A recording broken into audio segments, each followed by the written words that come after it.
انا دكتور توفيق، انا سعيد انك لا ممكن ترد على قبل ما تقفل؟ شكرا خلاص. هو حضرتك عندك كام سنه؟ يا ابني عايز اساله بس. انت دلوقتي بتتكلم في مبدأ ان لازم الصغير يحترم الكبير. ايوه انا بساله حضرتك طيب عندك كام سنه؟ انت دلوقتي هو الاستاذ ايهاب خلص كلامه وبيشكر، واخد بالك؟ انت عايز تسال سؤال وجه لي انا الاسئله حضرتك هتقول له انا هو صاحبي وانا عارف هو يرد يقول ايه. قول انت عايز تسال تقول ايه. حضرتك تعرفه اصلا؟ انا طبعا.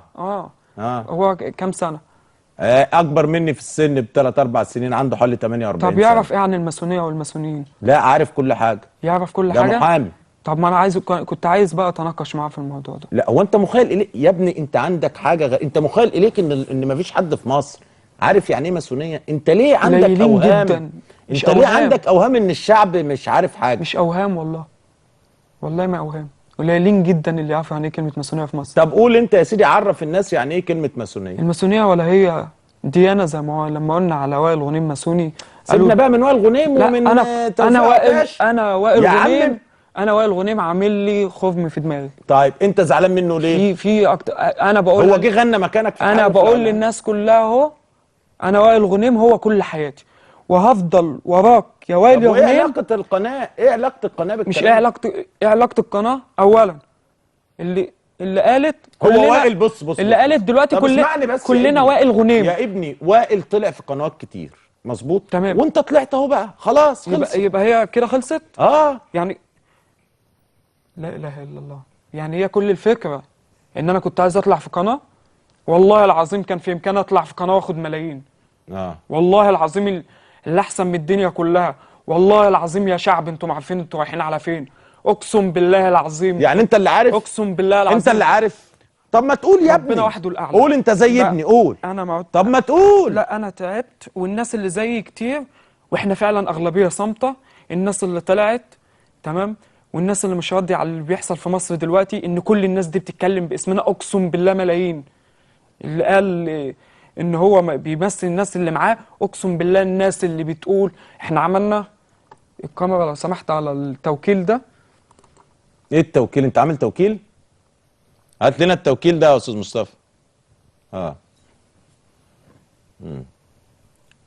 طلب محاكمه. اوقع انا مصر الجنسيه تقت رقم قومي محافظه ان المدعو وائل غنيم واسماء محفوظ وكل من يدعون انهم شباب الثوره لا يمثلون الا انفسهم وهم يدعون انهم من فعلوا الثوره، بل نقر نحن شعب مصر باننا من فعل الثوره وباننا قادرون على التحدث باسم ثورتنا ولم نفوض وائل غنيم واسماء محفوظ ومن يدعون اننا فوضناهم.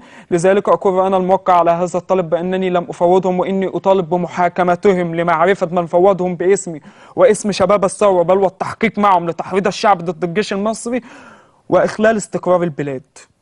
ماشي يا سيدي. تمام. انا بطالب ان الناس دي يتحاكم معاهم ويتعرف هم راحوا امريكا كم مره، ويتعرف هم قابلوا مين، ويتعرف مين اللي وراهم. تمام. ايه اللي مخليني وائل غنيم بقى هو كل حياتي؟ عشان الاستاذه اللي قالت كلنا وائل غنيم. طب مش تعرفي مين وائل غنيم قبل ما تقولي كلنا وائل غنيم ولا كلنا وائل غنيم؟ يا عم سؤال ورد عليه. هي قالت رايها وانت دلوقتي بتقول رايك، انت ايه اللي معلق في دماغك؟ رايي ده انا ما قلتوش من زمان ليه؟ رأيي ده انا اتمنعت انت جاي تسالني؟ ما تقول لنفسك. لا اسال اللي ما رضوش يطلعوني. مين اللي ما رضوش يطلعوه؟ مش انا ما عدتش هقول اسماء، انا كل حاجه هتتكتب في التحقيق بكره. اسال اللي ما رضوش يطلعوني، اسال اللي راحوا لما في مغنيين وممثلين وفي ناس كبار في البلد وقفوا جنبي وقفوا ورا اللي بقوله. تمام. اتهددوا بالقتل ان هم يقفوا جنبي وتقول لهم انتوا ضد الثوره، مع انهم مش ضد الثوره، هم ضد الناس اللي جايين يركبوا على الثوره. ناس اتهددت بالقتل وانا اتهددت وناس كتير، واي حد يطلع يتقال له انت فلول نظام، انت فلول امن دوله، انت فلول حزب وطني.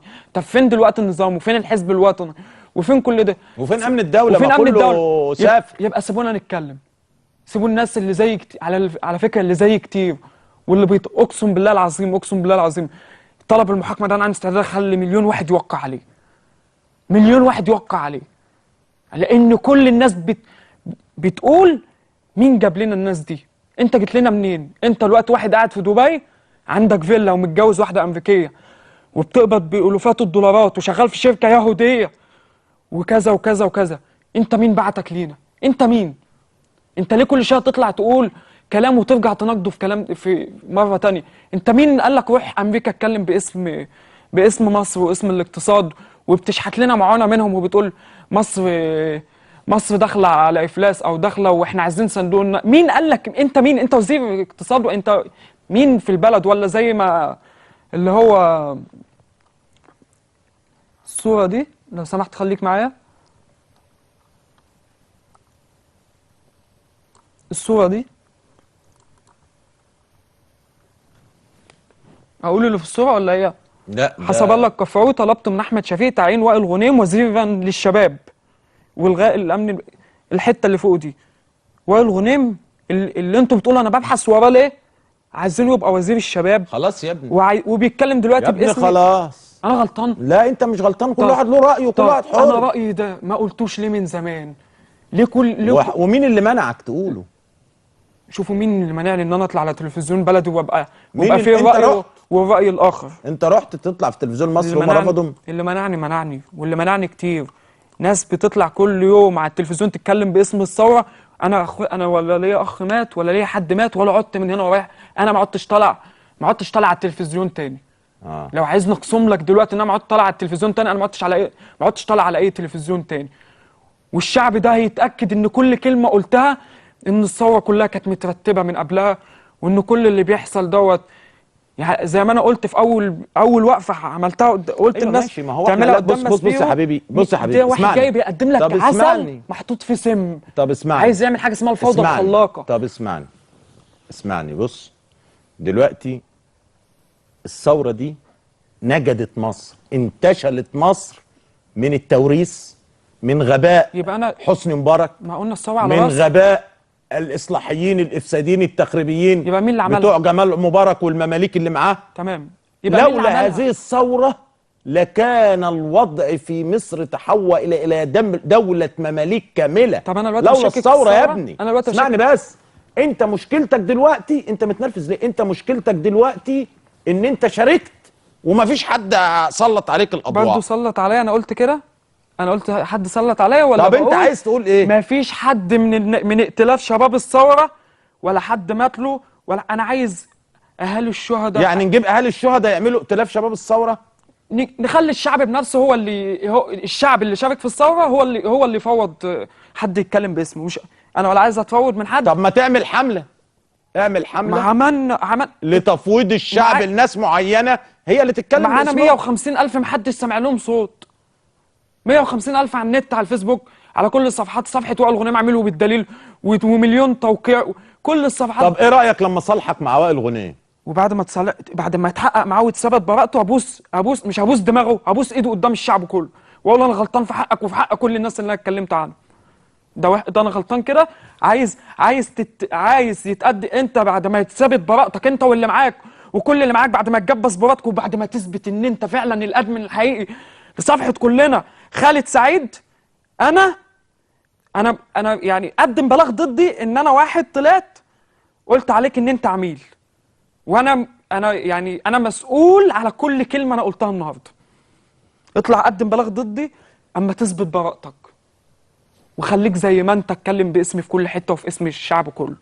فاكتر من كده انا كده غلطان. في نهايه هذا اللقاء بتقدم بالشكر الى ابننا الشاب اللي عنده خواطر، اللي بحث على النت، اللي عمل موقع اسمه ضد التيار. وائل غنيم عامله بالدليل. صفحه وائل غنيم عامله بالدليل. وهو عامل بتقول ايه؟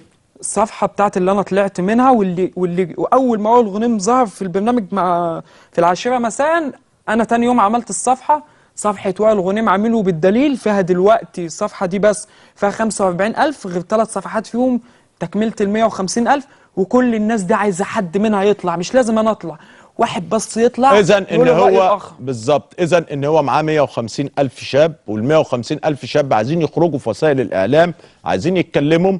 انا بقول لهم من قناه الفراعين مرحب بيكم، تعالوا اتكلموا زيكم زي وائل وزيكم زي احمد وعلي ومصطفى وكل الناس اللي بتطلع في وسائل الاعلام. من حقكم، القناه بتاعتكم مفتوحه. انتوا عملتوا ثوره، هذه الثوره ليست ملكا لفرد زي ما انتوا بتقولوا، وانما هي ملكا لشعب. وانا بضم صوت لصوتكم انها بالفعل ملكا لشعب وليست ملكا لفرد. يا احمد، ال 150,000 اللي معاك هاتهم يا عم يطلعوا، احنا مع القناه مفتوحه. انا اجيب لك ناس كتير واحده اتصلت بيا دكتوره قعدت تعيط وتقول لي مين وائل غنيم ومين الناس اللي بتطلع تتكلم باسم الدكتوره دي شاركت في الثوره؟ الدكتوره دي كانت بتبات في التحرير واتطلقت من جوزها بسبب بياتها في التحرير. طيب سامعين يا جماعه؟ بتقول مين، قعدت تعيط لي تقول لي مين وائل غنيم ومين كل العملاء دول يطلعوا يتكلموا باسمنا. انا واحده اتطلقت من جوزي وكنت بودي عيالي عند اهلي، كل ده عشان البلد تتحرر. ليه دول يتكلموا؟ ما بتشوفش انا تليفونها على النت، ما بتشوفش المكالمات اللي بتجيلي قد ايه؟ ناس كتير بتعيط من المنظر اللي هي شايفاه ده. كنت فين يا وائل غنيم؟ كنت بترقص لما الرئيس تنحى وانت بتقول للناس انزلوا؟ كنت عمال ترقص؟ كنت عمال نايم؟ كنت فين؟ انا عايز دليل يثبت ان انت ادمن البيج، عايز دليل يثبت انك فعلا كنت معتقل ولا لا. ما هو اللي معتقل ما يطلعش بحظاظه في ايده لابتوب. هم بيدخلوا الوقت مع المعتقلين السياسيين لابتوبات، طالع من العربيه بتاعت الدكتور حسام بدور باللابتوب في ايده والفيديوهات وكل حاجه موجوده. ده كله يتقدم ويتحقق ونعرف انت مين يا ابن الناس، مين بعتك لينا، انت جاي تعمل ايه؟ انت جاي بتقدم عسل في سم. العسل هو التغيير اللي كلنا عايزينه، السم في الفوضى الخلاقه اللي هو عايزها تمشي في البلد. انا بطالب ان الصفحه دي تتسحب. الصفحه دي بقت هي دوله مصر دلوقتي على النت. الصفحه دي تتسحب من وائل غنيم ويمسكها اي حد مسؤول في البلد. القوات المسلحه هي اللي تمسك الصفحه دي. انت واحد وطني، سلم الصفحه دي للقوات المسلحه عشان ما تقولش اي كلمه من هنا ورايح للناس، والناس تمشي زي ما انت عايز. ما انت واحد دلوقتي في ايدك، لو قلت انا قلت لحضرتك في ايده دلوقتي يقول للناس انزلوا قدام قناه الفراعين لانها استضافت احمد سبايدر، هتلاقي هنا الوفات مؤلفه بتطالب باغلاق القناه. وطبعا القوات المسلحه لا حول ولا قوه هتعمل ايه مع اراده الشعب؟ هو ده اللي هيتم. زي ما نزلوا قالوا إقالة الفريق أحمد شفيق، لأن الفريق أحمد شفيق بواقي نظام، إقالة محافظ قنا، نعم. إقالة فلان وعلان. احنا في نهاية هذا اللقاء يا ابن الفجر جدا. ده أنا بقالي 9 ساعات قاعد على الهوا. أنا بشكر حضراتكم، صباح الخير. ويعني ساعتين وهترجعوا تشوفوا الحلقة تاني.